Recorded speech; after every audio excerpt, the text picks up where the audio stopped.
Hi guys, అందరికీ నమస్కారం. ఇప్పటి వరకు మన ఛానల్ అయితే మీ అందరి సహకారంతో 2500 సబ్స్క్రైబర్స్, దాంతోపాటు 3920 వాచింగ్ అవర్స్ అయితే కంప్లీట్ అయింది. కేవలం ఇంకా ఒక 80 వాచ్ అవర్స్ కంప్లీట్ అయితే మన ఛానల్ అయితే మానిటైజేషన్ అవుతుంది. కేవలం ఇది మీ అందరి సహకారంతో అయితే మాత్రం జరిగింది. మీ ఎప్పుడు కూడా మీ అందరి సహాయ సహకారాలు ఇలాగే ఉండాలని మనస్ఫూర్తిగా కోరుకుంటూ ఈ రోజైతే మీ అందరి కోసం హైదరాబాద్ దమ్ బిర్యానీ 1 kg బిర్యానీ అయితే తయారు చేసుకోబోతున్నాం. అది ఏ విధంగా తయారు చేసుకోవాలో క్లియర్గా పక్కా కొలతలతో చూపించడం జరుగుతుంది. దయచేసి ఈ వీడియో కనుక మీ అందరికీ నచ్చినట్లయితే లైక్ చేయండి, షేర్ చేయండి. అదేవిధంగా ఇప్పటి వరకు మన ఛానల్ని సబ్స్క్రైబ్ చేసుకున్నట్లయితే మాత్రం తప్పనిసరిగా సబ్స్క్రైబ్ చేసుకోవాలని మనస్ఫూర్తిగా కోరుకుంటున్నామండి. Welcome back to our channel Prabhakar food blogs. Already మనం ఒక 6 నెలల క్రితం అయితే ఒక 6 kg బిర్యానీ తయారు చేసి చూపించడం జరిగింది. కాకపోతే చాలామంది మిత్రులు కోరడం జరిగింది, అన్న కొంచెం 1 kg బిర్యానీ సింపుల్గా మాకు అర్థమయ్యేలాగా కొంచెం చూపించండి, మ్యాక్సిమం కేజీల బిర్యానీలు వేసుకుంటాం సరిపోతుంది మాకు అని కొంతమంది కోరడం జరిగింది. వారి కోరిక మేరకు అయితే ఈరోజు నేను 1 kg బిర్యానీ అయితే మీకు చూపించడం జరుగుతుంది. చూడండి, దయచేసి ఈ వీడియో కనుక మీ అందరికీ నచ్చినట్లయితే లైక్ చేయండి, షేర్ చేయండి. అదేవిధంగా ఇప్పటి వరకు మన ఛానల్ని సబ్స్క్రైబ్ చేసుకున్నట్లయితే మాత్రం తప్పనిసరిగా సబ్స్క్రైబ్ చేసుకోగలరు. అదేవిధంగా వీడియోని మాత్రం చివరి వరకు చూడండి. చివరి వరకు చూడటంతో పాటు మీ మిత్రులందరికీ కూడా దయచేసి షేర్ చేయండి. మీరు షేర్ చేయటం వల్ల ముందు మేము మరిన్ని వీడియోస్ చేయడానికి అయితే అవకాశం ఉంటుందండి. ఇప్పుడైతే మనం ముందుగా 1 kg పావు చికెన్ అయితే శుభ్రంగా ఒక 3 సార్లు అయితే కడుక్కుందామండి. 3 సార్లు శుభ్రంగా కడుక్కుని అయితే మనం చూడండి శుభ్రంగా 3 సార్లు ఈ విధంగా కడుక్కుని పక్కన పెట్టుకుందాం. ఇప్పుడు మేము దీనికి కావాల్సిన సామాన్లు అయితే చూసుకుందాం. ముందుగా చికెను, తర్వాత బిర్యానీ మసాలా, ధనియాలు, జీలకర్ర పౌడర్, ఇది పెరుగు ఒక 250 గ్రాములు, ఫ్రైడ్ ఆనియన్స్, పచ్చిమిర్చి, నెయ్యి అండి, ఇది నిమ్మకాయ రసం, కారం, సాల్ట్, ఆయిల్, ఫ్రైడ్ ఆనియన్స్ చెప్పుకున్న ఆయిల్ అండి, అది కొత్తిమీర, పుదీనా, ఒక 8 లవంగాలు, సాయి జీరా, ఒక 13 యాలకులు, బిర్యానీ ఆకు. ఇప్పుడు మొత్తం ఇవన్నీ కూడా ముందుగా కారం వేసుకుందామండి, తర్వాత సాల్ట్ వేసుకుందాం, ఇప్పుడు పసుపు వేసుకున్నామండి, అల్లం వెల్లుల్లి పేస్ట్ అయితే వేసుకున్నాం. ఇప్పుడు మీకు చూపించిన బిర్యానీ సరుకులు అయితే దీంట్లో వేసుకున్నాం. ధనియాలు, జీలకర్ర పౌడర్ అయితే ఇప్పుడు వేసుకున్నాం. ఇది బిర్యానీ మసాలా అండి, మనం తయారు చేసుకున్నాం. అది ఏ విధంగా తయారు చేసుకున్నాం మీకు మధ్యలో చూపించడం జరుగుతుంది. ఆనియన్స్ వేపుకున్న ఆయిల్, తర్వాత మనం నెయ్యి కూడా వేసుకున్నాం.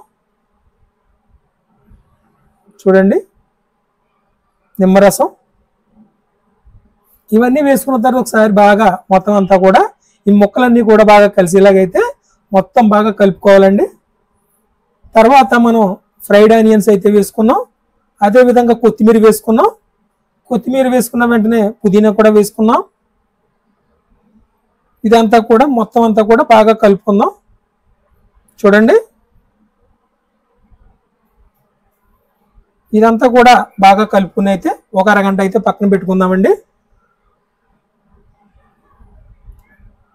ఈలోపు మనకి మసాలా అంతా కూడా బాగా పడుతుంది కాబట్టి ఈ అరగంట తర్వాత అయితే మనం ఒక 250 గ్రాములు పెరుగండి, ఈ పెరుగు అంతా కూడా మొత్తం దీంట్లో వేసుకుని బాగా కలుపుకుందామండి. మనం ఒక అరగంట గ్యాప్ ఇవ్వడం జరిగింది. మొత్తం ఇదంతా కూడా ఈ విధంగా సర్దుకుని అయితే మనం పక్కన పెట్టుకుందాం. ఇప్పుడైతే మనం ఒక 2.5 గంటల నుంచి ఒక 3 గంటల వరకు పక్కన పెట్టుకుందామండి.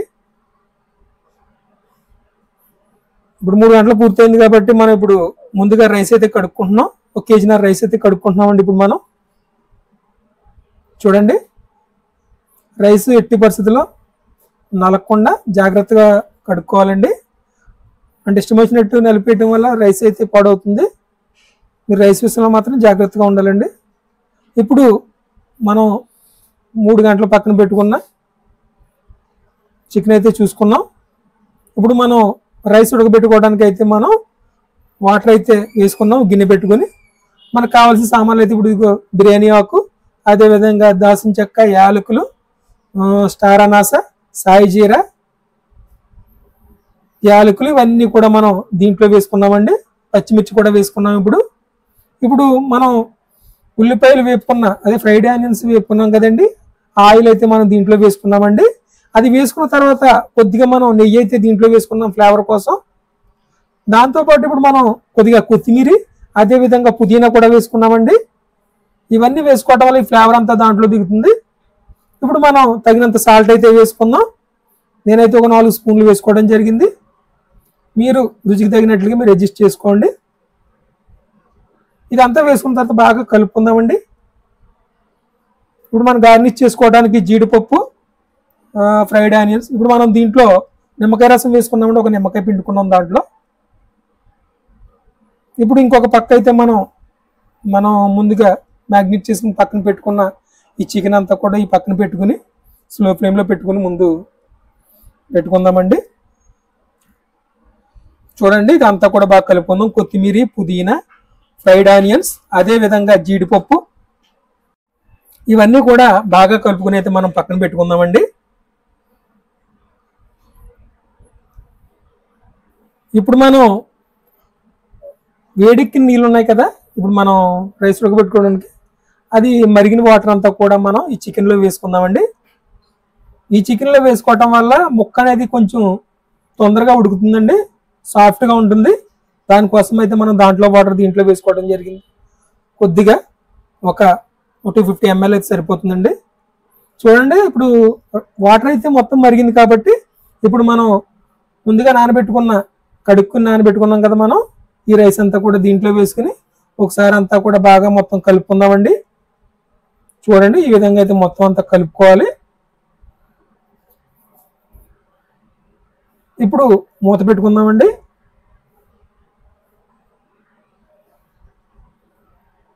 చూడండి, చికెన్ అయితే ఇప్పుడు మనం మీడియం ఫ్లేమ్లో పెట్టుకుందాం. మధ్యలో అడుగంటే అవకాశం ఉంటుంది కాబట్టి ఒక్కోసారి మనం ఇలా కలుపుకుంటూ ఉండాలండి. రైస్ మనకి 60% ఉడికిన తర్వాత మాత్రం మనం మొదటి లేయర్ వేసుకోవాలండి. చూడండి, ఆల్మోస్ట్ ఇప్పుడు మనకి 60% అయితే రెడీ అయిపోయిందండి, ఉడికింది.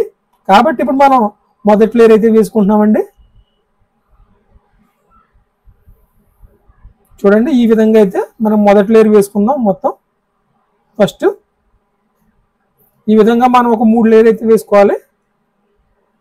మొదటి లేయర్ ఇది ఈ విధంగా మొత్తం అంతా వేసుకున్న తర్వాత మనం దీన్ని